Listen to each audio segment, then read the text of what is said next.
This vibrational reality, it's such a real thing. We've written 2 books about it because we want to get your attention about it. The vortex, we even gave it a name, the vortex, this vibrational reality, because we want you to accept its reality. We want you to accept its existence. And most important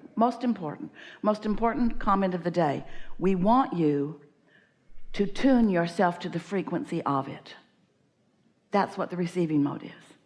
You have to get up to vibrational speed with what you have vibrationally become. And when you are, then you receive the impulses, then you receive the blocks of thought, then you receive the inspiration, then you are in the receiving mode. You find your timing is good, right place, right time. And most of all, it's more and more fun, way more fun. For a while we said to you, everything you want, you included, is in your vortex. So just get in there. And you listened to that for a little while. Then you became a little impatient about it. How do I get in? Where is the door? And we say, you know, it's not like a college degree where once you get your certificate, it's yours forevermore. It either is or it isn't in the moment, depending upon your vibrational balance. So if you're in a bad mood, you're nowhere near it. If you're feeling wonderful, then you are. Your emotions are the key. They are your indicator of how close to being in the vortex you are.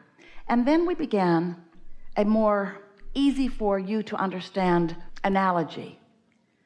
Rather than asking you or demanding of you, that never works, that you get in the vortex, what we're really asking you to do is just stop doing that thing you do that is keeping you from the vibrational equivalency of your vortex. If you're not focused upon something that is different than your vortex, then you'll be right there. It's like the cork that bobs on the surface of the water. You can hold it under the water. That's unnatural to the cork. It's what negative emotion is in our analogy. But when you let go of it, it will bob right back up. If you'll discontinue doing that thing you do, where you hold yourself out of the vortex or away from the vibrational receiving of it, when you stop doing that, then you'll be in the receiving mode. So ways to be in the receiving mode are find things that are satisfying, or at least stop focusing on the things that aren't satisfying. You don't even have to focus on what's satisfying. Just stop being dissatisfied. So satisfaction is your indication that you're in the receiving mode. And your work really is to do your best to maintain the mood, the atmosphere of being satisfied. But if you're like most humans, your satisfaction or dissatisfaction is all about what's already manifested, which means you're in deep doo-doo. Because you can't stop asking for new, and the new is rarely an instant manifestation. So there's always a gap in that creative unfolding in terms of the idea and it manifesting fully in your experience.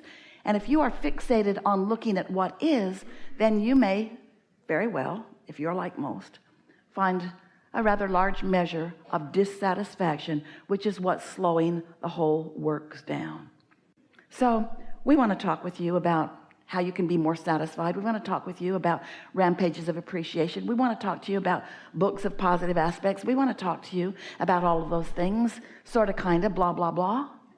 But you know the difference between positive emotion and negative emotion. How many hundreds of thousands of books have been written on positive mental attitude? People in sports have been doing it and knowing it and understanding it and achieving it for a very long time. Lots of other people, you have too. But we want you to understand the vibrational basis behind it, the universal laws behind it. We want you to understand first that you are a genius creator here to create, and that in the creation you're going to see things you don't want, and that is normal. And when you see things you don't want, that's step 1, and it matters very much, and you have asked. Just don't spend your whole life in step 1. And something that you have accomplished, if you are like most humans, is that once you know that you want something, and you spend so much time assessing where you are in terms of manifestation in relationship to this thing that you want, you have this tendency, we love you so much, you have this tendency of feeling like you need to explain, justify, rationalize why it hasn't happened yet. It's their fault, or I'm not good, or I'm not worthy, or all of this stuff that you just make up that has no actual validity whatsoever, but you base your perception on what's manifested so far, which is really hard for you because you want it, it hasn't manifested, you notice it hasn't manifested, so it doesn't manifest. So you bang around in more life and you ask for more, but you notice it hasn't manifested. And because you're noticing it hasn't manifested, you're not in the receptive mode, so you don't let it manifest. And then life causes you to ask for it more. So, you should take a peek into your own vortex. You should see what you have put there. You should see what's all queued up for you. You should see what your inner being is attracting by law of attraction on your behalf. And if we were standing in your physical shoes, we'd find ways of letting it in. The biggest, most important way that you could easily tune to the frequency of your vortex, that you could easily become a steady vibrational equivalent to the vibration of your vortex, which means then what's in there can easily flow into your mind, into your impulses, into your receiving. Because really, you don't want somebody else to do it for you, do you? No, say no. No, you don't want someone else to do it for you, do you? You really don't. You think you just want the manifestation to drop into your experience, but you don't. You don't. You are the creator of your own experience. You want your hands in the clay. You've just been frustrated because you've been asking and you're not seeing it. It's like God or somebody must be out to lunch. Where's the delivery system here? Abraham, if all that money's in the vortex, how do I get it out of the vortex and into my bank account? How do I make that happen? And we say, you got to raise your vibration, which means you've got to lower your resistance, which means you got to feel good. You got to feel satisfied. And what we've noticed as we've been watching you is that the fastest way for you to get to a consistent allowing of what you want is a daily meditation in which for 15 or 20 minutes, that's all, you sit with the intention of quieting your mind, which simply means you just focus upon something that doesn't matter very much to you. Esther, if she were deciding that she were going to meditate in this room, she would sit, take her shoes off, get comfortable, put her feet on the floor, leave her shoulders loose and her hands in her lap, and breathe a little bit. And then she would listen for something in the room. Sometimes she even uses her cell phone because she's got an app that has sounds on it. But in this room, she would listen for the sound of the air conditioner. Do you hear it? The reason that that's a particularly good thing to focus upon is because you're not talking smack about that. I've heard better.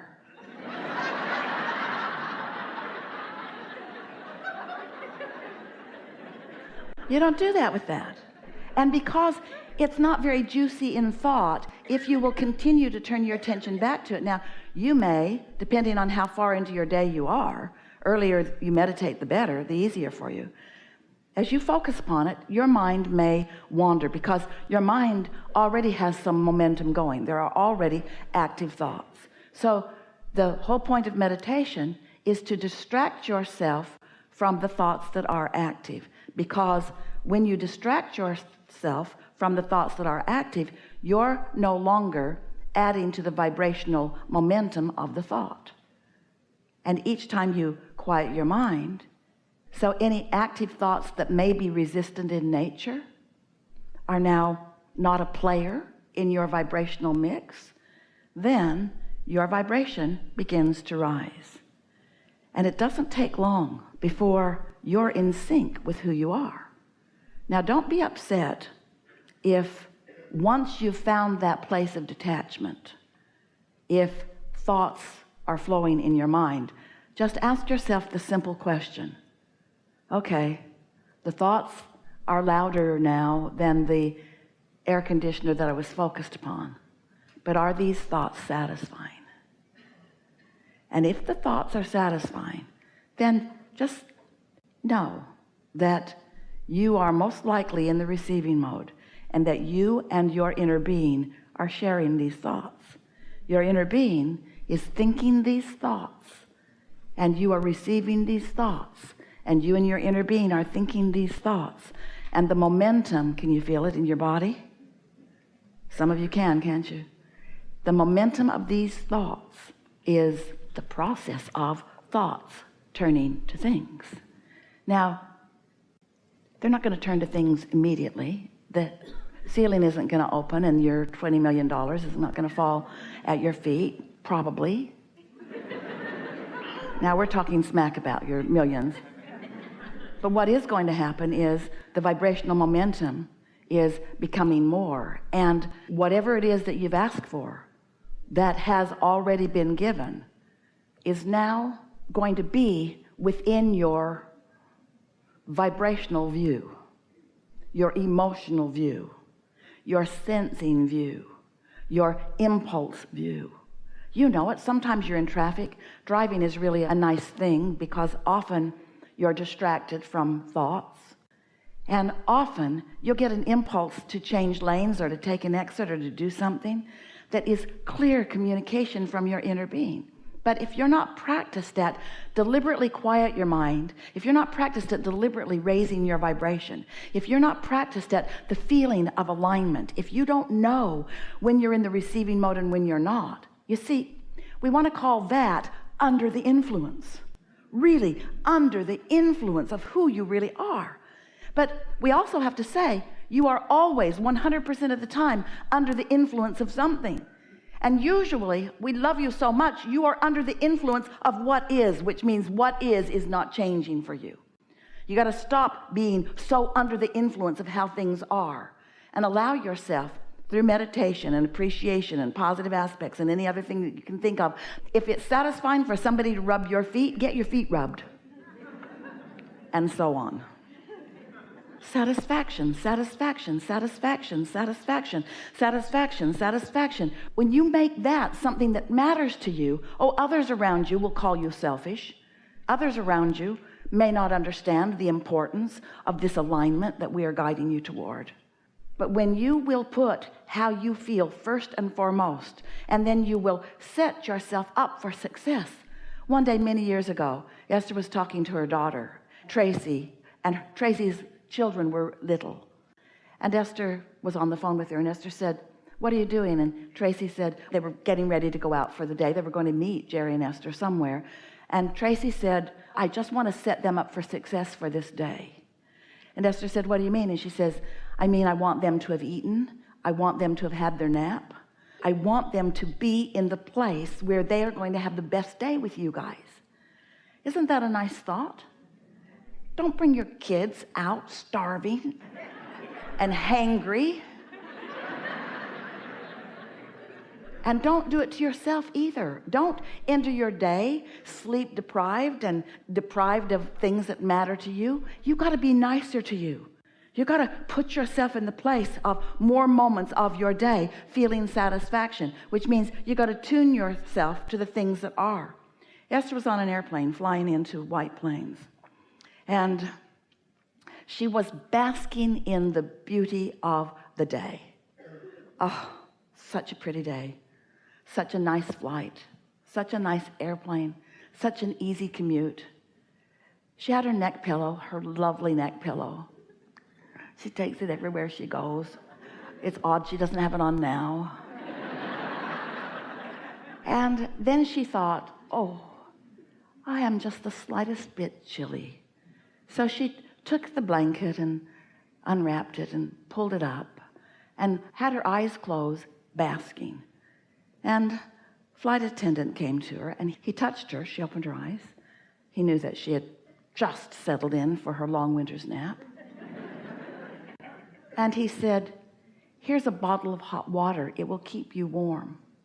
And he had taken a water bottle, must have put it in the microwave. It was very hot, had wrapped a napkin around it, and Esther said, "I love you." Is that an interesting thing? Is that way, way, way, way out there? Have you ever heard of such a thing? Who does that? More important, who gets that? Esther says, "I do, I do, I do." In other words, when you're basking, when life is good to you and you know it, life must be good to you. It cannot be otherwise. And the universe will then have to knock itself out to give you yet another way. Esther thought, "You could rub my feet." You get what we're saying. Be nice to you.